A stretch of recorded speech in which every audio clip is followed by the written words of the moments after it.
On ne se marie pas pour paraître. On se marie pour être et pour devenir. On ne se marie pas pour les Facebook. On ne se marie pas pour afficher des photos des sourires. Des sourires qui sont fausses. Parce qu'en réalité, le fond est tout autre. On se marie pour être et pour devenir. On ne se marie pas pour être ensemble. On se marie pour vivre ensemble. Alright? On peut être ensemble sans vivre ensemble. C'est pourquoi Dieu est en train de parler du chiffre 7 qui est le repos. Quand il y a le repos dans un foyer, on vit ensemble, on n'est pas que ensemble. Et pour avoir ce repos, Dieu dit à Noé que ces espèces entrent mâles et femelles. On ne peut pas vivre le repos selon la volonté de Dieu dans un mariage si vous n'entrez pas mâle et femelle. On n'a pas fait entrer là-bas femelle et femelle. Au nom de Jésus, sois délivré de ça. Parce que des fois, il y a des jeunes qui se disent, bon, moi je ne serai jamais comme ça, mais tu tolères quand même ces genres de choses. Tu as un ami qui est comme ça. Mon frère, tu ne peux pas avoir un ami comme ça. Un ami qui pense que s'il touche ta barbe, quelque chose va se passer. Un ami qui... Je parle ou je laisse? Non. C'est quelqu'un pour qui tu dois commencer à prier tout le temps dans la présence de Dieu. Mais il ne peut pas être ton ami. Parce qu'avec un ami, on partage certaines choses. Mais comment peux-tu avoir un ami qui, lui, pense que ta barbe là est excitante? Une barbe dure comme la tienne. Non.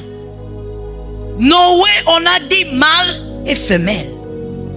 On ne peut pas être heureux en disant même femme et femme, c'est l'amour, l'amour sans limite. Il n'y a pas dans l'arche de Noé mâle et mâle ou femelle et femelle. Il y a mâle et femelle.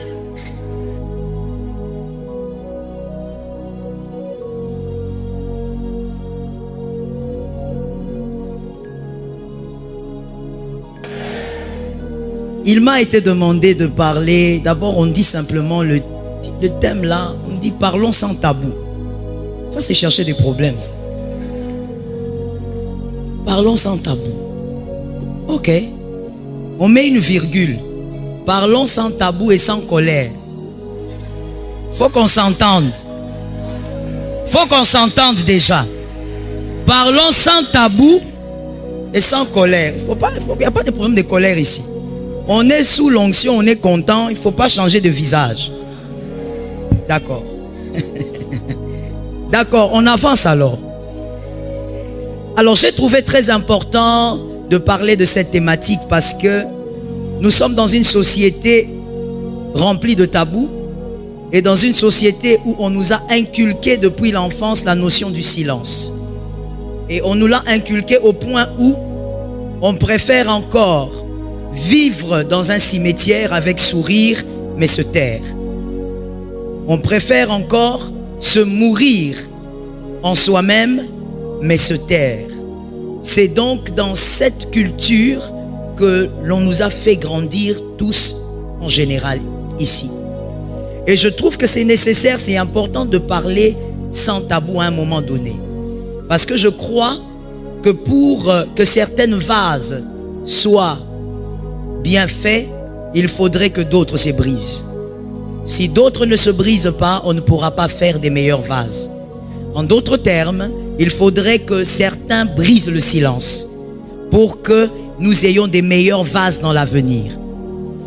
Je veux essayer, par la grâce de Dieu, de naviguer dans cette thématique, mais en parlant précisément de certains éléments essentiels pour vivre un mariage heureux. Pour vivre heureux dans un mariage. Et pour cela, je vais aborder 2 chapitres, mais je vais aborder un seul aujourd'hui et le deuxième, par la grâce de Dieu, le samedi prochain, si Christ nous prête vie. Pour toi qui écris et tu fais bien, le premier chapitre que j'aborde aujourd'hui, c'est l'incompatibilité éducationnelle. Le deuxième chapitre que j'aborderai le samedi prochain, je parlerai des 3 prisons sexuelles majeures que vous impose une sexualité illégitime. par la grâce de Dieu, prochainement, on parlera des 3 prisons sexuelles majeures que impose une sexualité illégitime. Mais aujourd'hui, parlons un peu de l'incompatibilité éducationnelle. Que quelqu'un dise à son frère, à sa sœur, il faut être heureux dans le mariage. Oui. Et donc, nous parlons d'abord de cette incompatibilité éducationnelle. Voilà pourquoi je t'ai dit tout à l'heure, on parle sans tabou et sans colère. Ok? On dira des choses que les gens pensent tout bas, mais qui ne se disent pas. Mais à toi, il faut qu'on te le dise. Pour que ton mariage soit réussi. Si tu es déjà marié, reste là-bas, cimenté, collé. On va seulement t'imposer les mains, ça va marcher. Allons-y dans Genèse 7, 2. Genèse, chapitre 7, verset 2.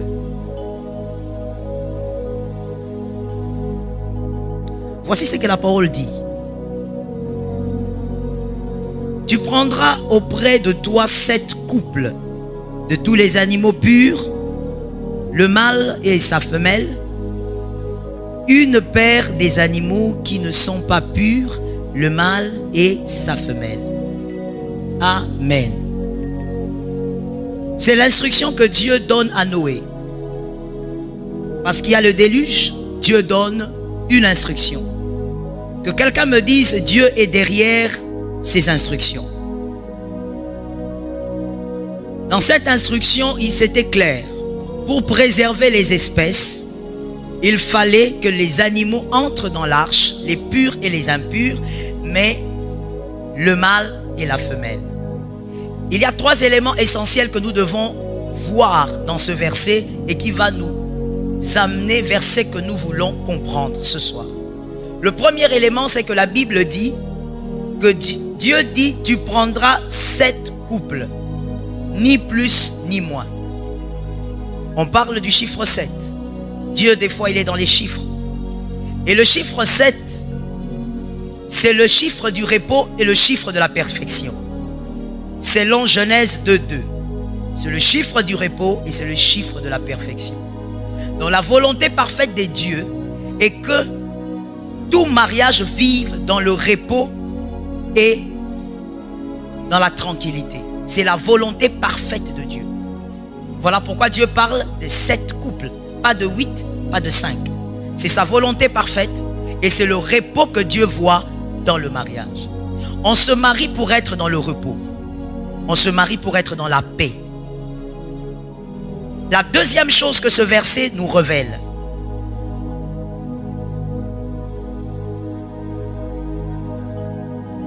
on se marie, comme la volonté de Dieu le dit, la volonté parfaite de Dieu, pour être dans la paix, pour être dans la tranquillité. Et donc on comprend ceci. On ne se marie pas pour paraître. On se marie pour être et pour devenir. On ne se marie pas pour les Facebook. On ne se marie pas pour afficher des photos des sourires. Des sourires qui sont fausses. Parce qu'en réalité, le fond est tout autre. On se marie pour être et pour devenir.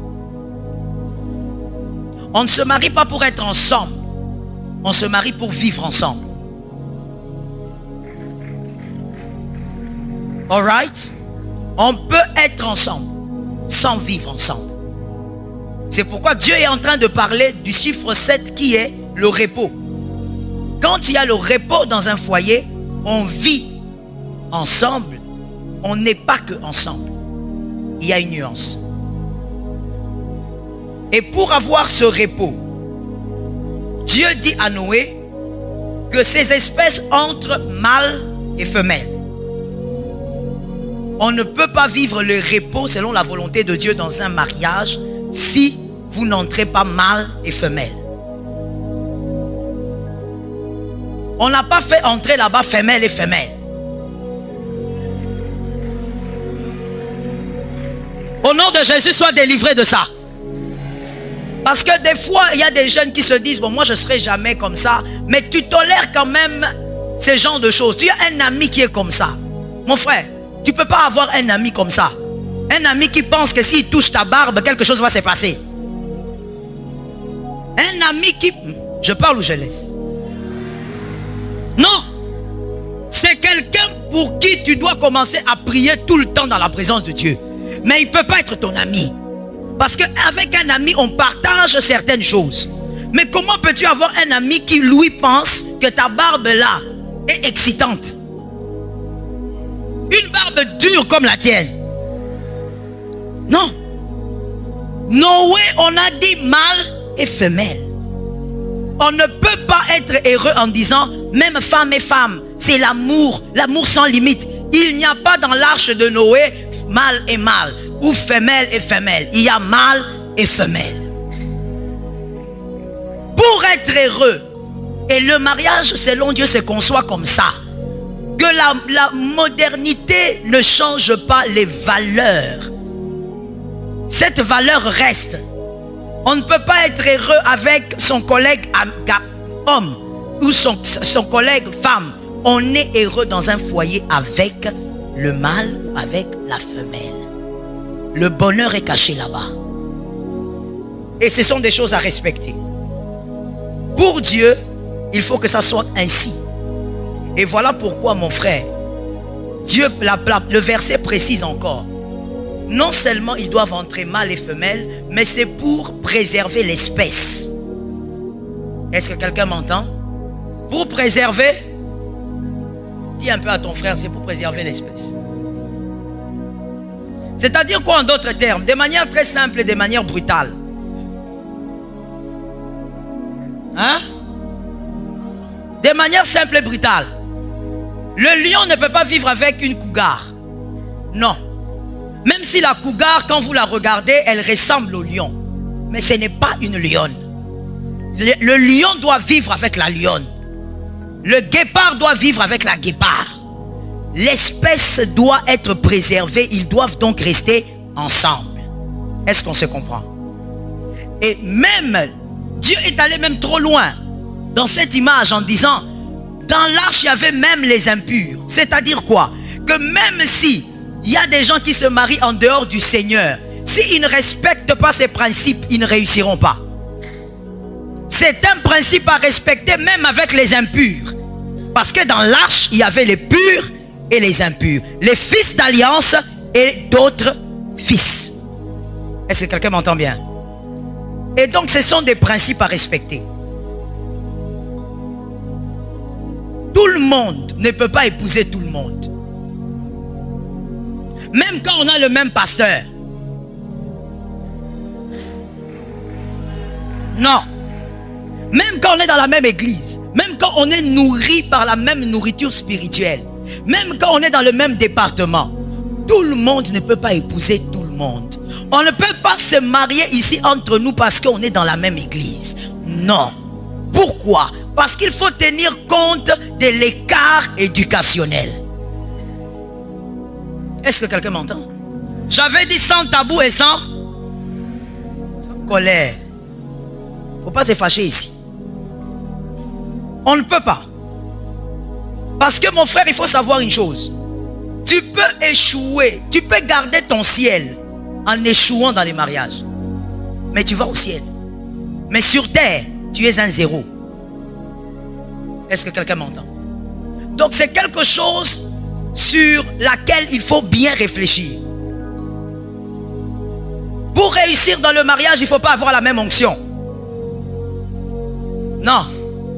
On ne demande même pas d'avoir la même onction. Pour réussir dans le mariage, il faut plutôt avoir la même perception de la vie. Et la perception de la vie émane de l'éducation. Quand on n'a pas la même ou des éducations qui se rapprochent, on finira par subir l'incompatibilité. Et cette incompatibilité va vous détruire. Il faut naviguer sur la même longueur d'onde. Ce n'est pas en vain que Abraham, dans Genèse 24:4, Abraham dit à Eliezer, pour Isaac, rentre dans ma famille. Version parole de vie. Rentre dans ma famille. Va choisir une fille là-bas. En d'autres termes, va prendre quelqu'un qui a été éduqué. Si ce n'est pas exactement comme Sarah l'a éduqué, va chercher quelqu'un qui a été éduqué presque comme Isaac. Que l'éducation ne soit pas trop différente. Parce que Abraham savait que si on ne bâtit pas convenablement par ce fondement-là, on finira par échouer. Par le nom de Jésus, toi, tu n'échoueras pas. Dans le mariage, on couche avec le corps. C'est avec le corps de la fille là et de ce garçon là que dans le mariage, je dis bien, que tu vas coucher avec. On bénéficie de l'onction qui est cachée dans son esprit.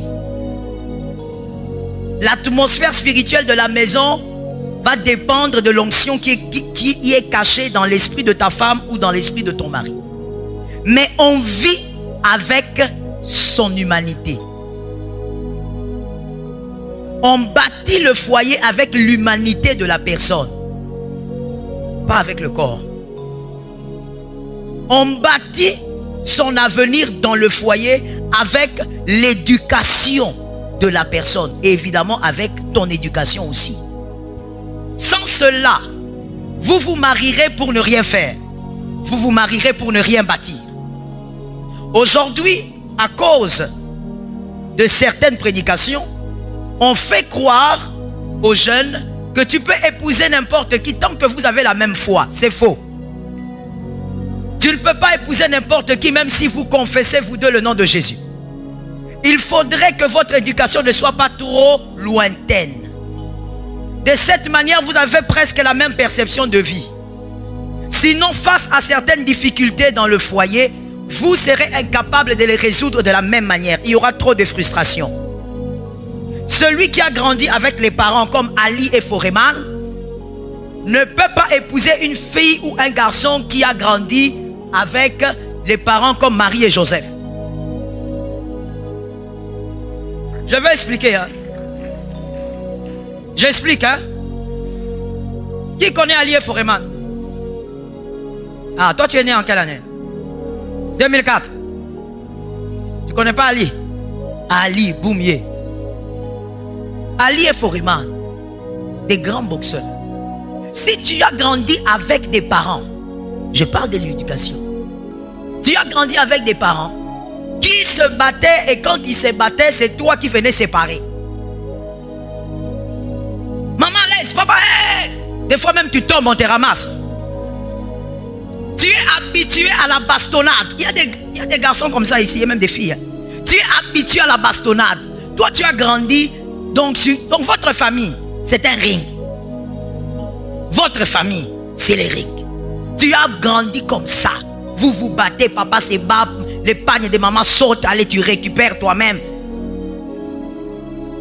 Quand tu grandis comme ça et que tu viens à l'église, quand on dit lèvons nos mains, regarde la douceur avec laquelle tu laves les mains. Quand on dit prions, ô Seigneur, mon sauveur. Douceur. Mais en réalité, au fond de toi, il y a la sémence de Ali et Foreman. La fille qui a grandi avec Marie et Joseph, je t'explique pourquoi c'est cet exemple. Parce que Marie et Joseph, quand Joseph ne voulait plus d'elle, ils se sont séparés tranquillement. C'est en fait l'image d'un couple qui, lorsqu'il y a des problèmes, ils arrivent à résoudre leurs problèmes dans la tranquillité. Une fille qui a cette perception de vie, avec toi, dans une même maison, ça finira par capoter. Parce que quand elle pense qu'il faut s'asseoir pour causer, toi tu veux engager. Quand elle dit, bon écoute, tu as mal fait, mais toi on va parler, tu la regardes, tu dis, tu joues avec un petit.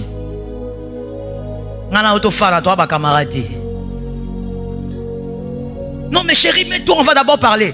Je ne suis pas ton ami, je vais m'asseoir avec toi, on va causer quoi? Parce que vous n'avez pas la même éducation. Vous pouvez être dans l'intercession vous deux, mais vous ne pouvez pas rester dans un même foyer. Vous allez détruire ce foyer. Vous allez détruire aussi votre avenir. On ne blague pas avec la destinée. Que quelqu'un me dise, j'ai une seule destinée. Tu ne réponds pas, toi tu as une destinée en brillant. J'ai dit que quelqu'un me dit, j'ai une seule destinée.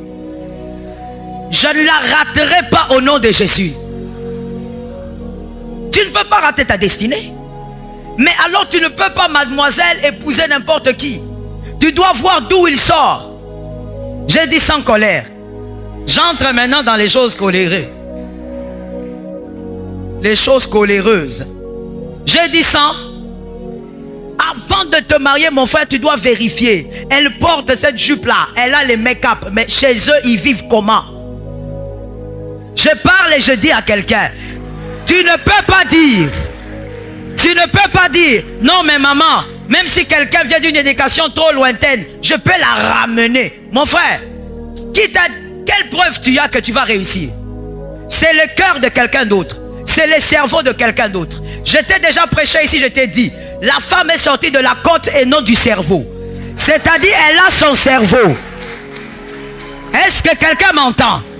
Non, Dieu a bien fait les choses. Dieu a pris la côte, il n'a pas pris un neurone pour fabriquer la femme. C'est-à-dire, elle a un cerveau libre. Rien ne te garantit que tu réussiras à l'amener à ton niveau. On ne risque pas lorsqu'on n'est pas sûr de ce qu'on va recevoir. Est-ce que quelqu'un m'entend? Je parle ou je laisse? Libala est à côté Kandundate. C'est-à-dire, tu veux vendre les légumes, si tu vends, tu fais des pertes, bon, tu verras comment rattraper. Mon frère, dans le mariage, si tu échoues, tu viens chez nous, on va te dire, tu es cimenté, va devenir l'intercesseur de ta maison. Jusqu'à ta mort, tu resteras avec cette femme. Et donc, tu dois voir, ici à l'église, elle a le make-up, mais va voir là où elle habite. Va voir comment ils ont grandi. Comment ont-ils grandi? Ici, elle a un joli make-up avec des tissages là qui descendent comme ça, comme si elle était indienne. Tu te poses la question, elle est indienne ou elle n'est pas? Tu ne sais même plus d'où elle est. Mais quand elle te dit, non, je suis Mukongo, hey, avec des cheveux lisses comme ça. Mais quand tu vas là où elle a grandi, tu constates là-bas, que là-bas c'est le Sarajevo, c'est le Kosovo. C'est-à-dire que là-bas, on ne dit même pas, quand on se réveille, chacun, ce sont des mouches. Chacun va dans son sens. Même bonjour ne sort pas. On ne se dit pas bonjour. Toi, tu sors d'une famille où quand papa se lève, papa te dit bonjour, tu vas bien ma chérie? Oui, ça va. Où vas-tu avec ce genre de gars? C'est qu'il a reçu. On est les fruits de nos origines. D'où il vient, ça va se reproduire dans votre foyer. Est-ce que quelqu'un m'entend bien? Attention avec qui tu veux embarquer dans l'histoire de ta vie. L'histoire de ta vie est chère. L'homme que tu veux épouser, tu dois savoir quelle est son éducation. Comment ils ont grandi. Qu'est-ce qu'il peut tolérer et qu'est-ce qu'il ne peut pas tolérer. Est-ce que quelqu'un m'entend? Il y a un homme, un serviteur de Dieu, un jeune pasteur, qui se marie. D'ailleurs, jusqu'à ce matin ici, sa femme était en train de pleurer. Se marie. Mais oui. Et après quelques semaines, ah Seigneur, que les filles me disent, on entend. Il faut savoir que l'éducation d'un garçon ou d'une fille ne se révèle pas par ses dires. Il faut aller faire un tour. Est-ce que quelqu'un m'entend bien?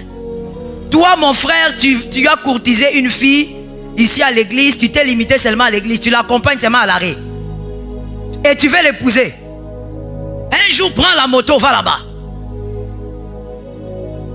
Un jour, il faut aller là où il vit, là où elle vit. Ce jeune serviteur s'est marié et 2 semaines après, la fille commence à pleurer. Elle appelle. Elle dit, cet homme, ce garçon n'est pas pasteur. C'est un faux pasteur. Ce garçon n'est pas pasteur. Je vous dis, hein. Oh, mais comment ça, il est faux pasteur? Nous, on connaît, il est pasteur. Non, maman, il est faux pasteur. Qu'est-ce qu'il a fait? Non, maman, il me bastonne alors que je suis enceinte. Il me tape. Écoute-moi très bien, mademoiselle. Je t'aime. Chouchou. Coucou. Noix de coco. Noix de cola. Ces choses-là, c'est bien. Mais il faut aller au-delà. Il faut savoir avec quel type d'éducation tu t'embarques. Est-ce que quelqu'un m'entend bien? Parce que ça finira par définir quel type de foyer vous aurez. Que l'Éternel vous épargne. Il faut faire la part des choses. On peut aimer quelqu'un, on peut apprécier quelqu'un, on peut vouloir vivre avec quelqu'un, mais il faut vérifier. Est-ce que vos éducations ne sont pas trop éloignées? Il y a des choses qu'on ne rapproche pas. Ça ne va pas marcher. Ne te laisse pas tromper par la beauté. Ça, à l'intérieur, ça ne va pas marcher. Parce qu'il y a un trop grand écart. Je donne un exemple. Je ne vous demande pas de lever la main, parce qu'il est préférable que tu ne lèves pas. Les garçons qui ont grandi sans père, qui ont grandi qu'avec maman parce que la vie a eu ses circonstances. Ces garçons-là font partie des garçons les plus capricieux. Ils sont très capricieux. Ça veut dire un petit problème comme... Il boude. Un petit problème, vous vous êtes disputé un peu comme ça, il boude. Il ne va pas t'écrire, il attend que toi la fille tu commences. Bébé, ça va? Lui vraiment, il est vraiment bébé. Ça veut dire quelqu'un qui a grandi comme ça, il n'y a pas que ça. J'avais dit sans tabou.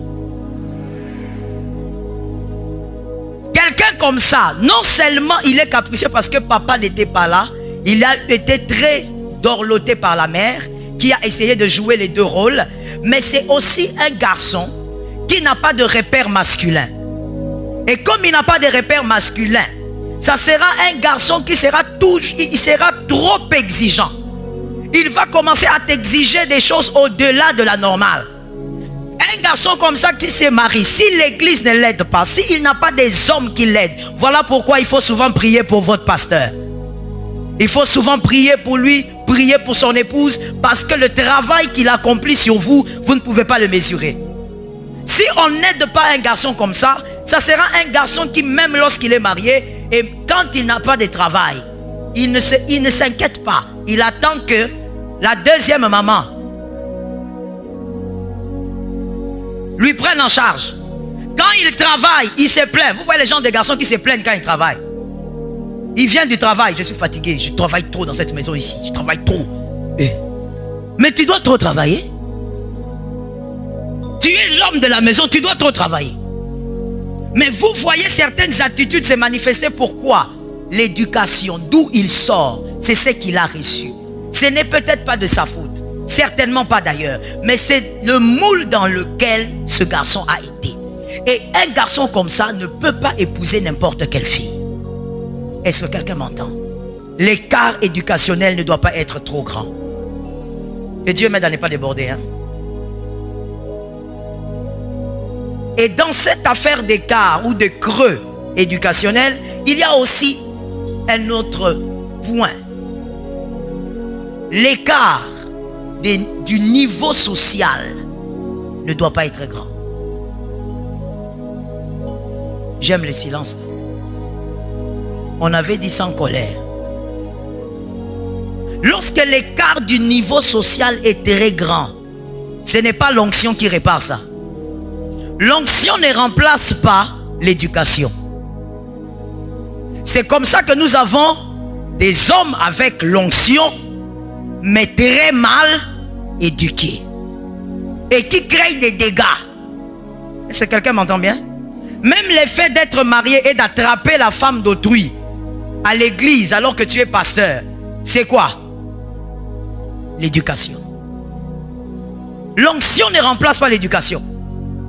Tu peux couler l'onction ici, tu peux même vomir le feu.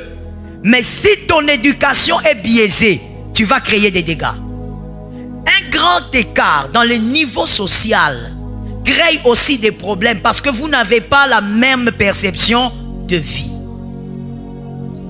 Ce que l'autre trouve normal, toi tu trouves que c'est l'élévation qui doit te pousser à quitter l'église. La femme, elle trouve que c'est normal. Dieu a fait grâce. On a acheté une voiture. Parce que vous êtes, là je parle de, vous êtes déjà marié. Vous avez acheté une voiture. Elle dit gloire à Dieu. Dieu nous a fait grâce. Parce qu'elle, elle a grandi avec. Mais toi, J'ai dit sans colère. Faut pas me regarder comme ça.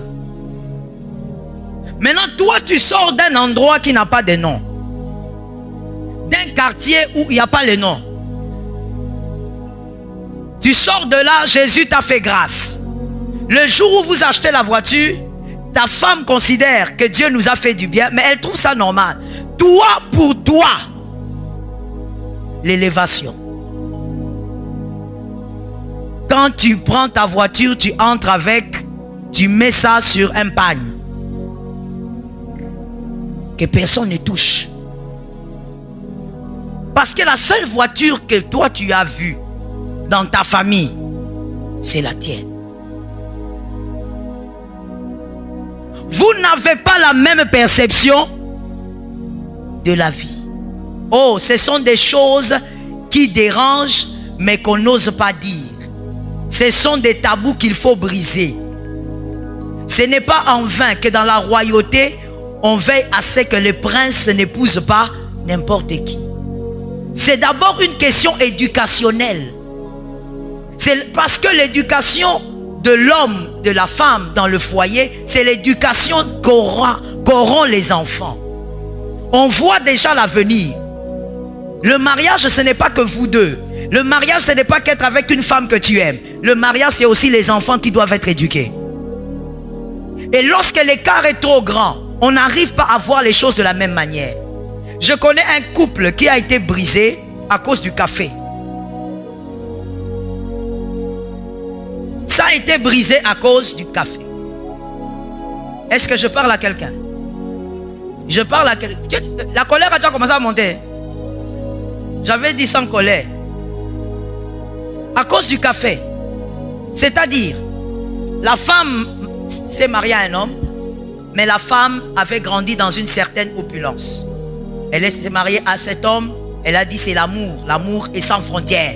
L'amour est sans limite. L'amour est sans barrière. Hein?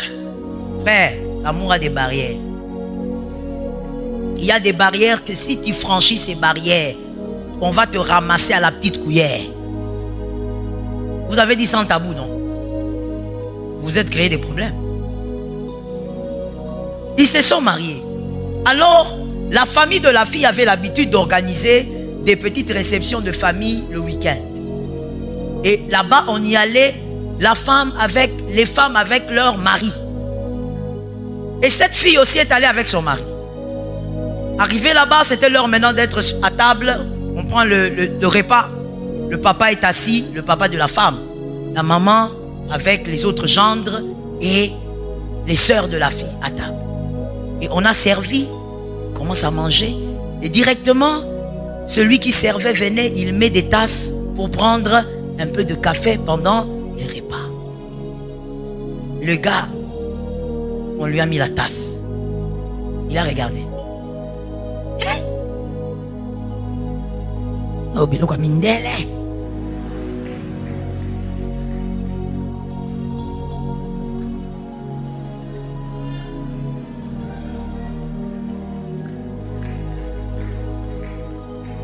Je parle ou je laisse? Je parle ou j'ai énervé quelqu'un? Et puis, la fille a fait semblant. La fille a tapé un peu à l'épaule là. Elle a tapé. Elle a fait semblant. Le papa aussi, tout le monde s'est débrouillé pour faire semblant. Et les garçons, frère, tu sais que quand tu sors de quelque part, donc le gars là, toujours le problème éducationnel. Comme on ne lui a pas appris que frère, à certains moments quand on te fait des signaux, il faut le laisser. Ça aussi c'est quoi? L'éducation. Il y a des gens qui ont grandi sans ça. Ils ne savent pas que si on te fait des signes, même des yeux là, ça veut dire que aux autres déconner. Le gars, on lui fait des signes. Alors lui là-bas, n'est-ce pas chérie? Tu dis quoi? Oh, ça c'est quoi? On lui dit c'est un peu de café. Et ça c'est la maman, la belle-mère maintenant qui dit non, c'est un peu de café juste pour la digestion. Et maman, moi je n'ai jamais vu ça dans ma vie.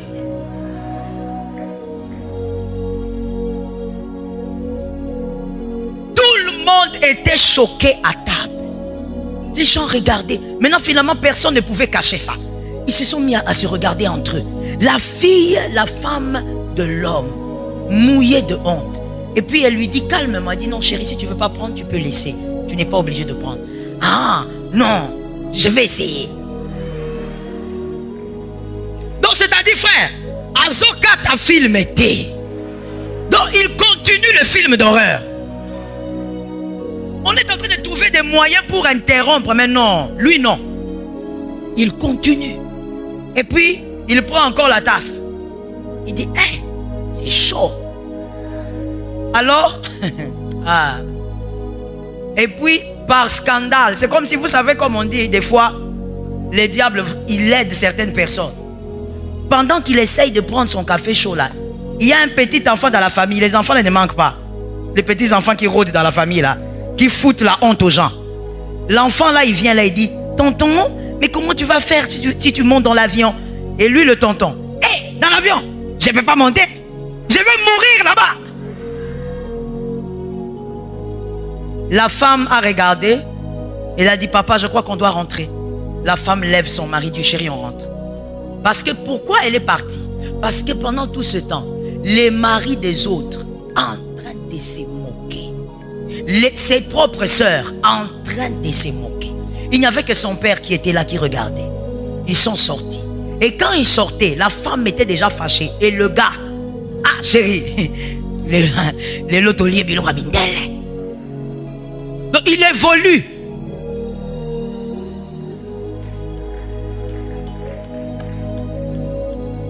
Je dis, lorsque l'écart social est trop grand, il y a des frustrations. Il y a des problèmes qui commencent à déranger. Est-ce que quelqu'un m'entend? Il y a des choses qui commencent à léser. Parce que ce qui est normal dans le monde de l'autre n'est pas normal dans ton monde. Est-ce que quelqu'un m'entend bien? Ce qui est normal, il y a une autre soeur qui peut dire non, chérie, donne-moi un peu l'argent, on va acheter du pain. On va prendre le déjeuner. Toi, tu prends 5 000 francs, tu lui donnes. Il dit non, mais chérie, c'est pour le déjeuner. Mais je t'ai donné 5 000 francs. Là-dedans, il y a le thé, il y a les pains. Il dit, mais chérie, le déjeuner, c'est pas le thé et le pain.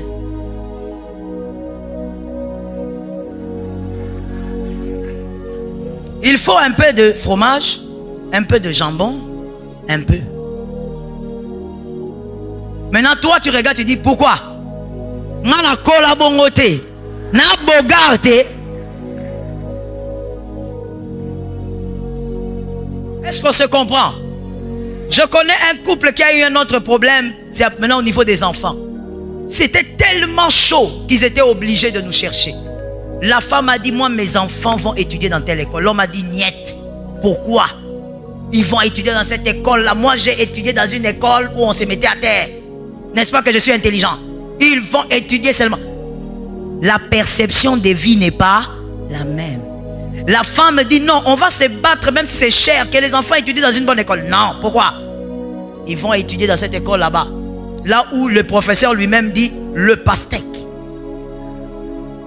Il dit même le prof lui-même, il ne sait pas trop placer les articles. C'est là où le papa veut que les enfants grandissent. Pourquoi? Dans son monde à lui, c'est normal. Est-ce que quelqu'un m'entend? Lorsque l'écart est trop grand, cet écart social que nous banalisons, même pas, nous ne banalisons pas, nous taisons cela. Pourquoi? Parce qu'on dit non, mais on est frères dans le Seigneur. On est frères dans le Seigneur, mais on n'est pas obligé d'être mari et femme. On est frères dans le Seigneur, retrouvons-nous au ciel, mais réussissons sur terre. Est-ce que quelqu'un m'entend bien? Il y a quelqu'un qui se pose la question, mais maman, maintenant dans la Bible, maintenant, si on veut prendre la Bible, moi je suis très bibliste. Écoute, David a été pris derrière quoi? Ah, j'aimerais avoir des réponses. Je sais qu'ici on lit la Bible. David a été pris derrière quoi? Les brebis. Dieu l'a pris pour faire de lui quoi? Un roi. Mais avant qu'il ne soit roi, il était porteur d'armes de Saül. Pourquoi Dieu l'envoie là-bas? Parce qu'il doit apprendre ce que les brebis n'apprennent pas. Il doit apprendre ce que la forêt n'apprend pas. Joseph a quitté chez son père pratiquement préadolescent, vendu par ses frères. Mais quand il est vendu, la destinée de Joseph était ses rêves. C'est-à-dire, ses frères doivent s'incliner devant lui. Mais pour que Joseph devienne ministre, en quittant ce Jacob préadolescent, il n'a presque rien appris. Même s'il a grandi avec un papa riche, mais il n'a pas eu l'éducation des nantis. Alors qu'est-ce que Dieu fait? Il doit passer par Potiphar. Potiphar est celui qui a appris à Joseph comment on se tient, comment on parle quand on est chef. Je n'ai pas entendu les amens. Est-ce que quelqu'un m'entend bien? Non, il faut que je me lève. C'est-à-dire, Joseph, il n'a rien appris, il était préadolescent. Mais lui, il doit être ministre en Égypte. Et l'Égypte, c'est pas n'importe quoi. L'Égypte, c'est la grande puissance de l'époque. Et pour ça, ça doit être un homme qui est bien fait. Mais pour qu'il soit bien fait, il doit apprendre de quelqu'un qui a aussi de la hauteur. Et Dieu lui fait passer chez Potiphar. Là-bas, Potiphar lui apprend: petit, écoute, quand on dirige les gens, on se tient comme ça. On parle comme ça. On ne marche pas avec les dos courbés comme quelqu'un qui veut tomber. On se tient droit. On fait ceci. C'est comme ça que Joseph, quand il est devant Pharaon, Pharaon dit, il a non seulement l'intelligence, mais il a la carrure. Est-ce que quelqu'un m'entend bien? Il a quoi? La carrure, mon frère. Lorsqu'il n'y a pas la carrure face à certaines choses, même face à ta propre destinée, il y a des choses que tu vas rater si tu n'as pas la carrure. Est-ce que quelqu'un m'entend bien? Et donc, il faut tenir compte de ça.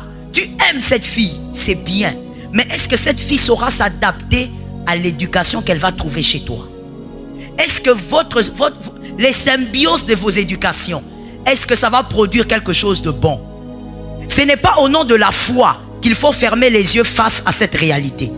Parce qu'il y a des couples qui se brisent tous les jours parce que l'écart est trop grand. On doit tenir compte de ça.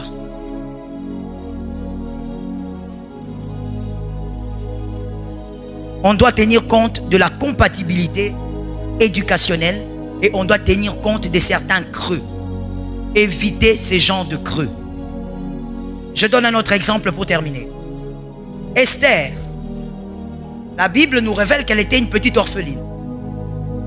Elle a été parrainée, éduquée par son tuteur qui était son cousin. Mais cette femme qui sort du néant, elle devient reine. Des fois, il y a des filles qui me donnent cet exemple. Ils disent: maman, mais regarde Esther, elle sortait du néant, elle est devenue reine. Alors je dis ceci: est-ce que vous savez comment est-ce que le foyer royal se passe? Toi, tu crois que ton foyer, c'est le foyer royal. Le verset, la parole de Dieu nous relate elle-même que Esther, quand Mardochée lui dit: va intervenir auprès de ton mari. Qu'est-ce qu'Esther dit? Je cherche les lecteurs de la Bible, ils sont où? Les jeunes lisent la Bible, n'est-ce pas? Qu'est-ce que Esther dit à Mardochée? Je vais mourir. Pourquoi? Parce qu'il ne m'a pas appelé. Je ne me présente pas devant lui comme je veux. Là, dans la royauté babylonienne, le roi avait sa femme, la reine, et plusieurs concubines. Donc il pouvait voir sa reine même une fois par 3 mois ou par 5 mois. Il ne vivait pas une vie de proximité avec la reine. Toi, c'est ça que tu vas vivre. Je m'adresse à cet homme-là et à cette fille qui croit que maman, la reine Esther aussi est là. Toi, c'est ça que tu vas vivre. Toi, tu vivras avec ton mari. Tu vivras avec ta famille une vie de proximité.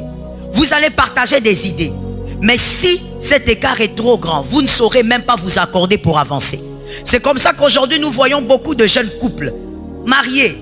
Ils sont seulement souriants sur Facebook. Le grand mensonge qu'on a organisé pour certains chrétiens aujourd'hui, Facebook. Lorsqu'ils postent des photos, ce sont des photos. Mais en réalité, ce sont des gens qui souffrent à l'intérieur. Il y a des couples, des jeunes couples, des chrétiens comme vous. Mais dans leur mariage, l'homme est en train de vivre sa vie, la femme vit sa vie.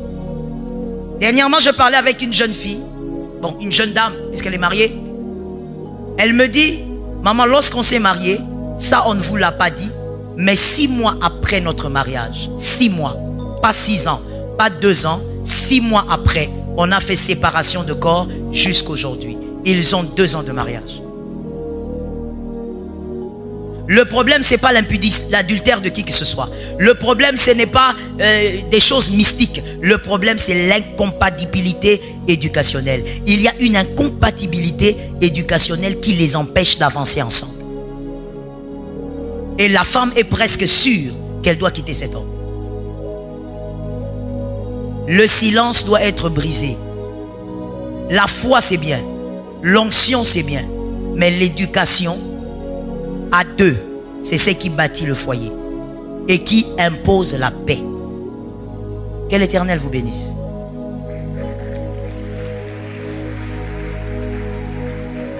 Amen. Alors nous allons passer à la série des questions. Nous allons prendre 5 frères et 5 sœurs. Et il y a des micros qui vont passer. Vous avez une question, une préoccupation. Et pendant ce temps, on va gagner le temps. En même temps, les membres du protocole vont se tenir là. Nous allons offrir au Seigneur et puis bénir en même temps la parole. Vous avez des questions. Les micros sont là. Levez juste votre main, gauche ou droite, et vous aurez le micro. Donc le frère Jacques et le frère Israël pour cela.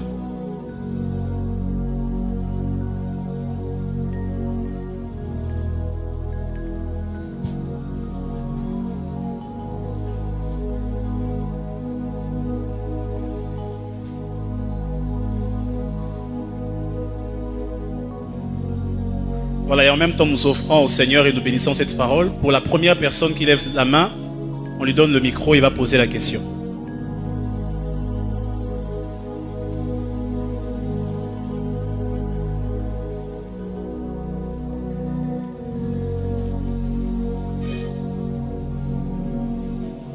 Approchons s'il vous plaît, offrons au Seigneur.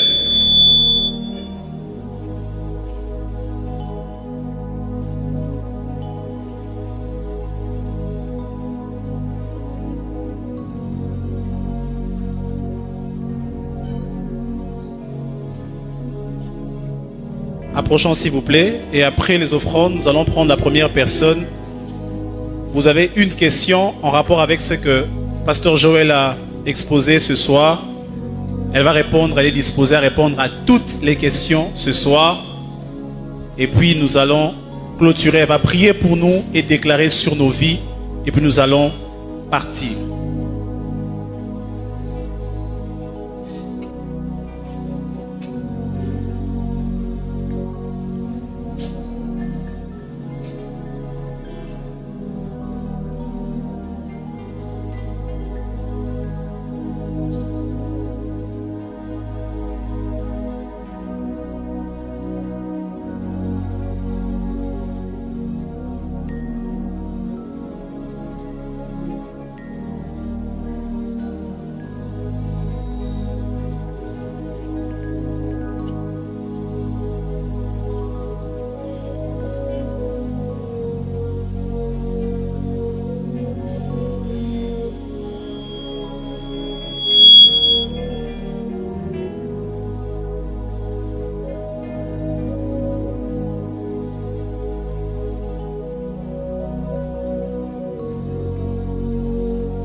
Bonsoir pasteur, bonsoir à tous.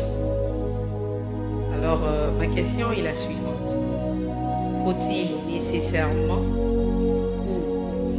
ou obligatoirement tenir compte des origines d'une personne, même si elle est différente de sa famille ou de membres de sa famille? Je vais m'expliquer. Vous avez dit que quand tu fréquentes une personne, il faut faire des tours chez elle pour voir comment il vit. Ça c'est vrai. Mais il se peut que tu ailles chez quelqu'un et que tu trouves que les membres de sa famille sont des mauvaises personnes, mais en étudiant la personne, elle est bonne. Ou même que tu trouves que les membres de sa famille sont des bonnes personnes, mais après tu vas te rendre compte que la personne est mauvaise. Je vais donner un exemple. J'ai une amie à l'université. Elle est une fille des églises où on porte des longues robes là et on ne presse pas les cheveux. Alors son fiancé, la famille de son fiancé l'avait conseillé d'épouser cette fille-là parce qu'elle est branamiste, voilà. Mais moi je connais la fille, c'est une amie à moi. elle vit une mauvaise vie. Je ne dis pas qu'elle est prostituée, mais elle est dans des relations louches. Et malgré qu'elle est avec son fiancé, elle est trompe et tout ça. Nous, on les sait. Alors, je me dis, une personne comme ça, tu vas vers elle parce qu'elle est dans une bonne communauté, dans une bonne famille. Mais en réalité, elle-même, ce n'est pas une bonne personne. Alors, qu'est-ce que vous nous conseillez? Doit-on tenir compte du comportement de la personne elle-même, d'abord à 70% et voir sa famille après? Ou on doit vraiment nécessairement tenir compte d'abord de sa famille avant de la personne elle-même? D'accord, je réponds tout de suite, c'est mademoiselle, hein, à ta question pour dire ceci. On tient compte d'abord, je réagis par rapport à la dernière question. On tient compte d'abord de là où la personne sort. C'est que la personne est devenue. Et là maintenant je veux chuter vers ce que tu viens de dire. Elle peut être bonne étant au milieu des mauvais frères. Quand une personne est bonne alors que tu as l'impression que sa famille c'est autre chose, c'est peut-être les résultats du renouvellement de l'intelligence due à la parole de Dieu. Cette personne donc est devenue une autre personne par rapport à sa nature profonde. C'est-à-dire elle a subi une transformation. Mais tu dois savoir ceci. D'où la personne sort et le moule qui a façonné cette personne pendant autant d'années. C'est-à-dire quelque part, même si elle ne ressemble pas trop à ce que tu trouves dans sa famille, lorsque tu vas vivre avec la personne, parce que maman, même quand tu dis, quand tu causes avec elle, elle est bonne, ça c'est une causerie. Ce n'est pas une vie. Voilà pourquoi j'ai dit quelque part, être marié n'est pas le fait d'être ensemble, c'est le fait de vivre ensemble. Ça veut dire cet homme-là ou cette fille-là que toi tu trouves bien maintenant parce que quand tu vas dans sa famille, tu trouves que comme tu dis, ils sont méchants et tout ça. Mais quand tu es avec lui, il te dit, chouchou, tu sais, tu es l'amour de ma vie. Quand tu dis, chérie, pourquoi tu es fâché? Alléluia, prions. Ma soeur, ça c'est les rencontres avant le mariage. Mais quand on vit dedans, tout ce qui est en lui se manifeste d'une manière ou d'une autre. Le bon côté que l'Église lui a donné, tu vas le découvrir. Mais tu vas aussi découvrir le fond. Tu vas découvrir des brins de choses. Tu vas dire, ça j'ai déjà vu. C'est comme ses frères. Parce qu'au fond de lui, il sort de cette moule-là. Voilà pourquoi, ma soeur, il faudrait... Lorsque tu veux rencontrer, lorsque tu fais une rencontre, tu dois parler avec la personne parce que c'est le garçon qui va peut-être venir vers toi. Mais comme je dis, je continue d'insister. Va vers sa source. Je te pose une autre question, même si c'est à moi qu'on pose des questions. Est-ce qu'une eau peut être différente de sa source? Vous allez dans une source, vous prenez une eau. Avec cette tasse, vous puisez. Est-ce que ce qui est dans votre tasse est différent de ce que vous avez laissé? C'est-à-dire que quelque part, voici en quoi ça peut vous aider. Parce que je comprends ton problème. Lorsque tu constates que ce garçon a certaines différences par rapport à ses frères peut-être païens, voici en quoi ça va t'aider d'aller voir d'où il vient. Tu vas savoir en quoi te tenir. Lorsque tu vas te marier, tu sauras une chose. Il y a la parole de Dieu qui fait un travail, mais il peut arriver que tu voies les griffes que tu avais vues. Tu me comprends? C'est-à-dire tu vas t'attendre à ça parce que tu as déjà vu. Moi je donne un autre exemple. Un homme va prendre une fille. Tu vas chez elle, tu vois que sa maman est arrogante. Sa maman est arrogante, sa maman insulte tout le monde. Même devant toi, le visiteur là, elle s'en tape. Elle l'insulte. Des fois même quand elle passe à côté de toi, elle te regarde. Tu es venu faire quoi? Ça veut dire elle menace tout le monde. Mais toi tu remarques que ta femme que toi tu veux épouser, avec toi elle a un autre langage. Elle semble être calme, elle semble être douce, elle semble.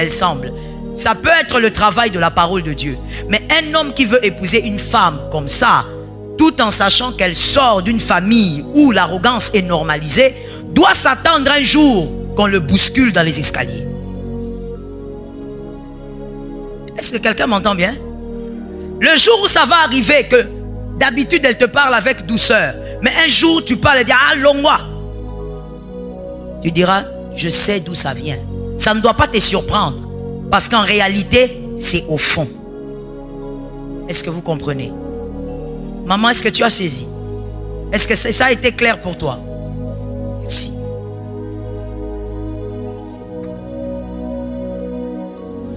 Bonsoir maman. Bonsoir. Bonsoir à tous. Alors, ma question est la suivante. Au fait, on peut grandir dans un milieu où on a tout.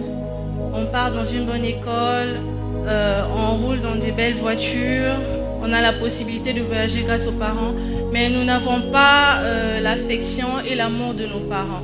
Alors cela, j'ai constaté que cela nous affecte psychologiquement. Et à un certain âge, on prend conscience que les parents ne nous donnent pas assez d'affection. Mais quand on remarque, on arrive à un moment où on se dit que c'est trop tard, les parents peut-être sont déjà vieux, ils n'ont plus vraiment le temps de suivre à la lettre, que ce soit dans les études ou dans la vie courante. Alors, quand je dis que c'est psychologiquement, ça peut nous suivre juste dans notre foyer. Alors ma question elle est la suivante. Comment faire en sorte que cela ne puisse pas nous suivre? Comment au fait, à partir du moment où on prend connaissance de cela, que nous puissions interrompre cela, au fait, que ça ne puisse pas nous suivre? Tu as une très belle question. Tu sais, j'ai répondu aussi à cette question dans ce livre. Ce livre est sorti hier et je te le conseille. Tu arrives à lire le titre? C'est trop loin? Le titre, le mariage n'est pas un jeu. C'est le titre. Je te le conseille. Comme j'étais en train de parler avec les responsables de la jeunesse, je leur disais, si un célibataire lit ce livre et il échoue dans son mariage, il est le sorcier de sa vie. J'ai répondu à ça aussi dans le livre, mais je te dis ceci. Maman, c'est une très belle question. Une très belle question parce qu'il y a beaucoup de jeunes filles surtout qui se retrouvent dans ça. Elles ont tout, mais sauf l'affection des parents. Alors voici, le mariage n'est pas un lieu qui va rassasier votre soif d'affection. Si tu oses entrer dans le mariage avec... Parce qu'au fait, c'est quoi la tendance, ma fille? C'est que comme tu as un vide affectionnel ou affectif, tu vas essayer maintenant de combler ça, de chercher un homme qui va combler. Cet homme va devenir non seulement mari, mais il va devenir papa et maman. C'est-à-dire, tu vas chercher qu'il comble tout ce vide.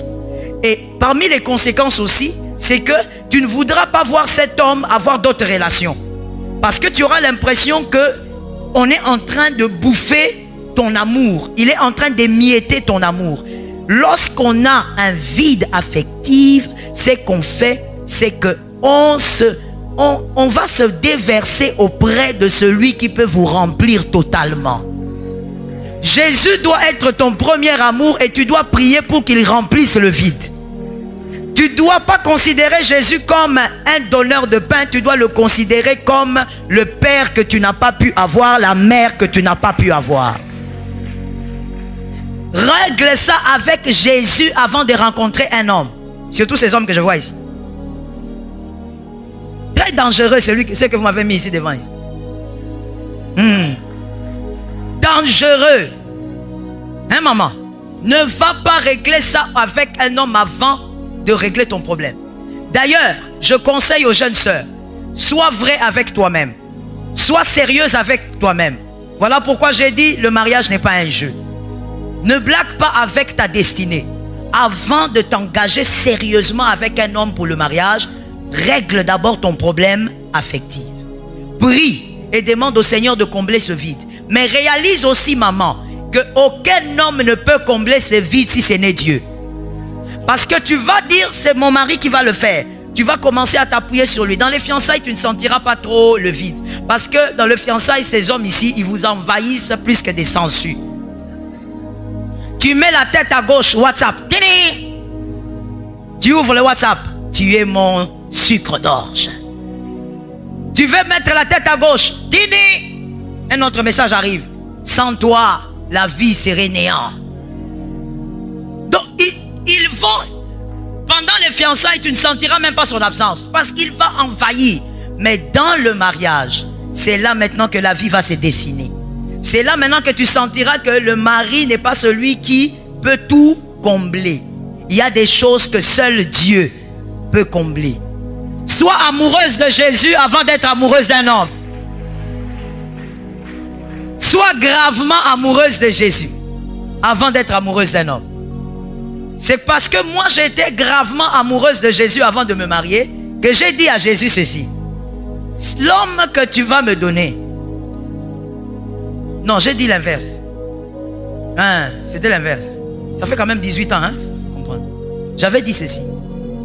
Si j'aime un homme, même s'il marche sous l'or, même s'il est beau comment, même s'il a une onction qui fait pousser les églises seules, si toi tu n'es pas d'accord, je ne m'engagerai pas. Parce que j'étais d'abord amoureuse de Jésus, plus que de tout homme. C'est comme ça que si Jésus dit non, je peux me mettre du côté de Jésus. Je ne veux pas faire comme certaines filles façon ici. On te dit, Jésus n'est pas d'accord avec ça. Ah, on n'a pas bien prié. Moi aussi j'ai prié. Tu commences à être rare à l'église. Tu fuis le département.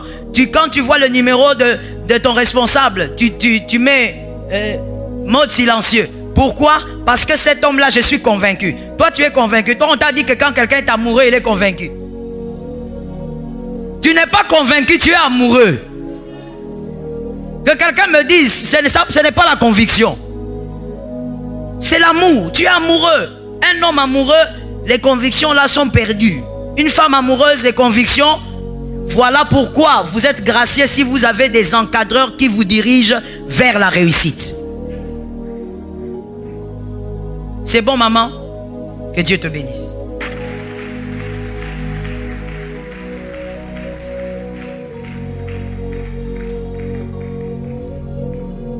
Alors nous allons prendre une dernière question. Maman va revenir la semaine prochaine, le samedi prochain. Pour faute de temps, demain elle doit prêcher. On prend une dernière main. Pour ceux qui ont des papiers, ceux qui ont écrit des questions, nous allons répondre à toutes les questions le samedi prochain. On va prendre une dernière question. Et puis maman va prier pour nous et puis nous allons partir.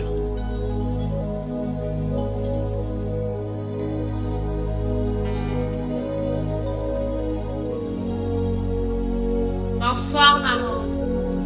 Où est-ce que tu es? Ah, d'accord. J'ai une question un peu pertinente depuis. Et là, je voudrais savoir. Dès nos jours, avec le prophète qui circule par-ci, par-là,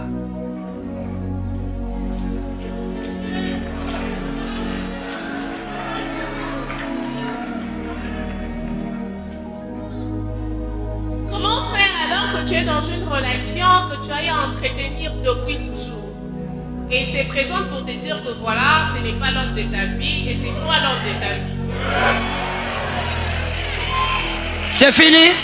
Non, c'est pas Allez-y. fini. Laissez-la parler, s'il vous plaît, oui.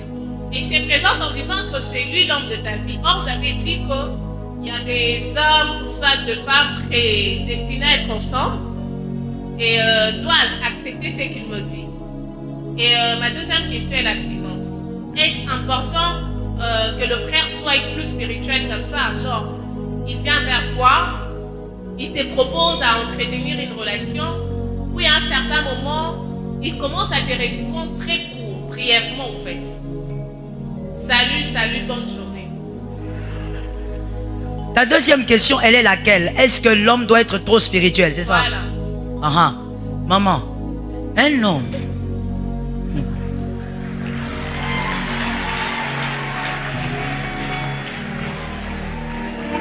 Je parle ou je laisse?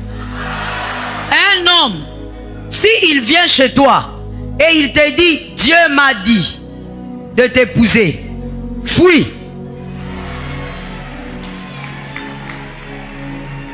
Je veux te dire, parce que lorsque quelqu'un dit Dieu m'a dit de t'épouser, les jours où ça va capoter, il va dire Dieu. En fait, son bouc émissaire pour aimer une femme, c'est Dieu. Un homme doit avoir des tripes. Un homme doit avoir des tripes. Il doit être capable d'affronter la femme qu'il veut lui-même, sans prendre Dieu dedans. Même si Dieu a parlé, que ça soit un booster pour lui pour dire voilà, Dieu est d'accord, mais il doit draguer la fille systématiquement. Sérieusement. Est-ce que quelqu'un entend? Je parle ou je laisse? Quand un homme n'est pas un bon dragueur, il faut un peu se méfier. Parce que, écoutez, le mariage a ses hauts et ses bas. À des moments, vous allez bien, à d'autres moments, ça ne va pas. Vous avez des problèmes financiers, il y a beaucoup de choses. Mais quand vous êtes dans des difficultés là, maman, quand vous êtes dans des problèmes, surtout financiers, j'insiste sur les financiers, parce que la femme ne supporte pas ça. Des problèmes financiers. Il faut au moins qu'il y ait quelqu'un qui vienne te dire, chérie, Yosimba, Erosimba, Nzamba Zali. Il faut que ça soit un bon parleur, qu'il va même te remonter le moral, qui va te dire, ah, ça va marcher, ne t'inquiète pas. Un homme qui te drague au nom de Dieu, il est dangereux, il va faire comme Adam. Il va t'abandonner aussi au nom de Dieu. Donc j'ai déjà répondu à ça, maman, il faut éviter ça. Les hommes là, au nom de Dieu là, il faut laisser. Même si tu as rêvé, ne viens pas parler de ton rêve. Parle-moi plutôt de ce que tu veux faire. L'autre question, maman, c'était les prophètes. Les prophètes. J'ai dit, est-ce que je peux parler sans colère? Je libère. Lorsque tu as ton pasteur, pourquoi tu as un prophète? Parce que ton pasteur, c'est lui qui a la bouche prophétique pour ta vie. Qu'est-ce que tu cherches avec un prophète? Toi, tu as le pasteur ici, tu as aussi un prophète des limités, un autre prophète des pigeons, un autre prophète. C'est quoi? Tu vas à la montagne. Quand tu vas à la montagne, tu vas avec ton pasteur, tu vas faire quoi? Regarde. Tu fais semblant. Ça veut dire que tu as des prophètes partout. D'abord, je commence par dire que ce n'est pas normal. Ce n'est pas comme ça qu'un enfant de Dieu grandit spirituellement. Tu dois avoir un père qui t'oriente et dans sa bouche, il y a la voix prophétique. Est-ce que quelqu'un m'entend bien? C'est comme ça. Tu ne peux pas être là, tu es à gauche, à droite. Je vais parler à ceux qui lisent la Bible. Nous ne sommes pas dans l'ancienne alliance. Nous sommes dans la nouvelle. Dans l'ancienne alliance, il y a Moïse qui bégaye, on a besoin d'Aaron. Mais dans la nouvelle alliance, le bégayement de Moïse est interprété par le Saint-Esprit. Tu n'as pas besoin d'avoir quelqu'un d'autre à côté. Est-ce que quelqu'un m'entend? Voilà pourquoi vous nous amenez trop de problèmes à l'église.